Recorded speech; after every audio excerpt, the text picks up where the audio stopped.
நம்முடைய பத்திரிகை நண்பர்களுக்கு தெரியும், முதலாக இது சிபிஐக்கு செல்ல வேண்டும் என்ற கோரிக்கையை வைத்ததே நம்முடைய தமிழக பாரதிய ஜனதா கட்சி. கரூர்ல நாம் தான் வைத்தோம். காரணம், இது ஒரு அரசியல் கட்சியோ, எதிர்கட்சியாக இருக்கக்கூடிய அரசியல் கட்சியோ, ஆளுங்கட்சி திமுகவோ அல்லது தேர்தல் பரப்புரைக்கு வந்த தமிழக வெற்றி கழகத்திற்கோ சம்பந்தப்பட்ட வழக்குன்னு மூடி மறைக்க கூடாது. இது 41 உயிர்கள் சம்பந்தப்பட்ட வழக்கு. அதனாலதான் நாங்க நேரடியாக முன்னாள் நீதிபதி அவர்கள் தலைமையில் பண்ணியிருக்கக்கூடிய ஒரு நபர் ஆணையத்தின் மீது நம்பிக்கை இல்லை.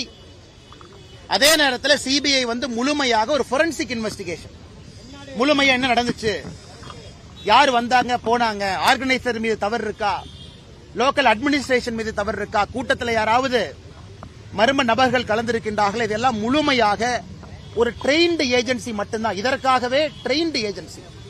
இது போன்ற பல வழக்குகளை பார்த்திருக்கக்கூடிய சிபிஐ வர வேண்டும் என்கின்ற கோரிக்கையை வைத்தோம். எங்களுக்கு உள்ளபடியே மகிழ்ச்சி. பாரதிய ஜனதா கட்சியினுடைய 2 தொண்டர்களும் கூட தனிப்பட்ட வகையில் உச்சநீதிமன்றத்திற்கு போயிருந்தாங்க. அக்கா உமா ஆனந்தன் அவர்கள் தனிப்பட்ட முறையில் உச்சநீதிமன்றத்துக்கு போயிருந்தாங்க. வழக்கறிஞர் அவர்களும் தனிப்பட்ட முறையில் GS மணி அவர்கள் உச்சநீதிமன்றத்திற்கு போயிருந்தாங்க.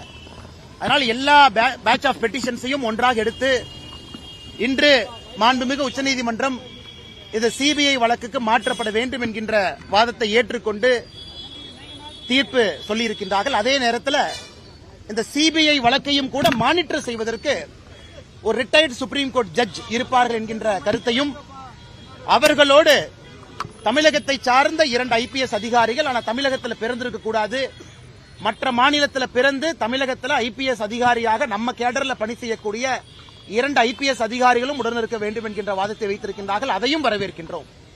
ஆனால் நிச்சயமாக இதில் யார் உள்ளிருந்திருக்கிறாங்க, யார் தவறு செய்திருக்கின்றாங்க, சம்பந்தப்பட்ட அதிகாரியாக இருந்தால் நடவடிக்கை எடுக்கணும். சம்பந்தப்பட்ட அரசியல் கட்சி யார் சார்ந்தவர்களாக இருந்தாலும் நடவடிக்கை எடுக்கணும். அதில் ஆளும் கட்சி எதிர்கட்சி என்பது முக்கியம் இல்லை.